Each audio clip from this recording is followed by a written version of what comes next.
Hey, my name's Ned. This is my dog Jai, and today we are talking about Office data connection files. And if you don't know what that is, well, let me show you just how powerful they are.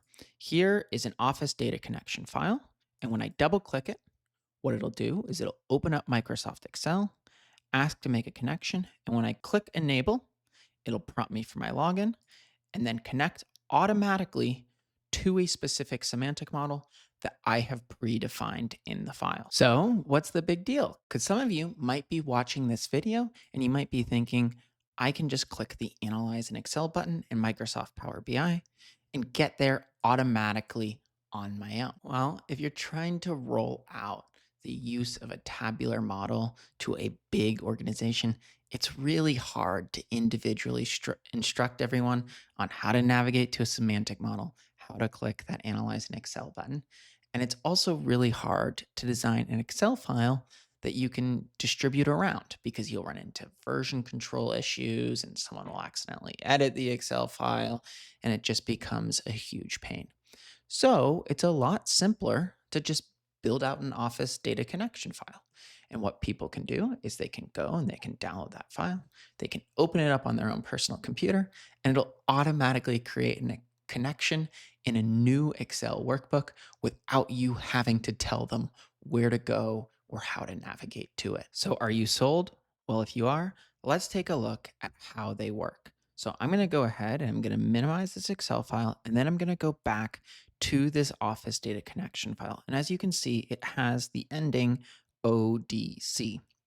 I'm going to right click it and then I'm going to go edit in Notepad++, and it's going to open up. Now, this is a nicely formatted one, so we can use it for this video and it's a little easier to understand. As you can see, the ODC file starts with HTML and then it has XML embedded into it. What we're doing to connect to Microsoft Power BI is we are providing it a connection string.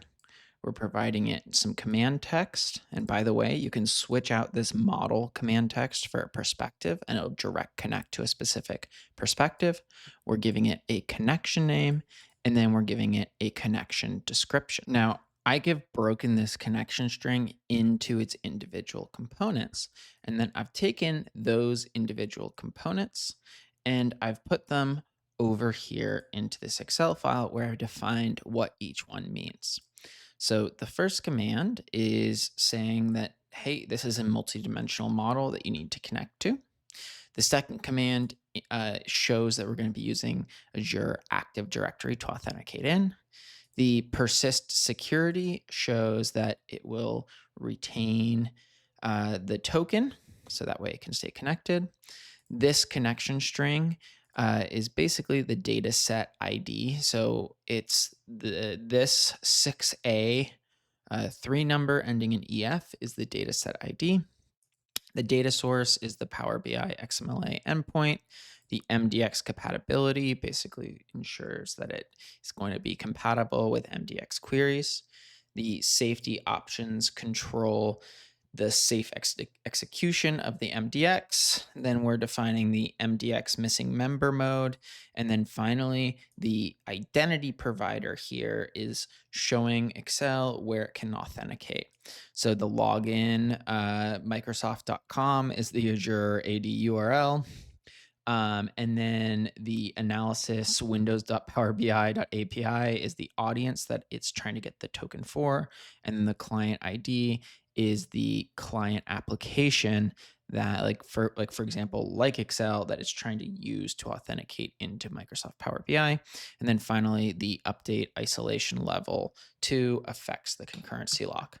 So all you really need to do to change the data set this is connecting to is just going ahead and switching out this data set ID. So let's go ahead and let's do, well, just that.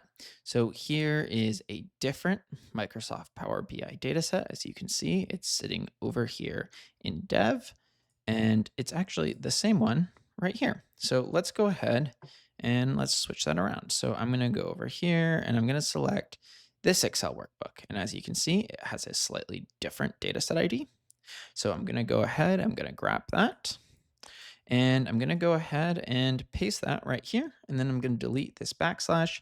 and I'm going to hit save. So now we have a altered ODC file, and I'm going to double click it. And what it'll do is it'll prompt me for security. And this time, instead of connecting to the other older semantic model, as you can see, it's now connected to a new semantic model. So I'm going to link that ODC file that I was showing throughout this video along with this Excel file that defines different components of the connection string on my GitHub down below in the video description. And if you enjoyed this video, please consider subscribing and giving it a thumbs up and letting me know down in the comments. It really helps the videos grow because as the algorithm sees the interaction, it learns that people like you like videos like this, and it shows them to more people like you. So with that, I hope you enjoyed the video and I hope you have a good rest of your day.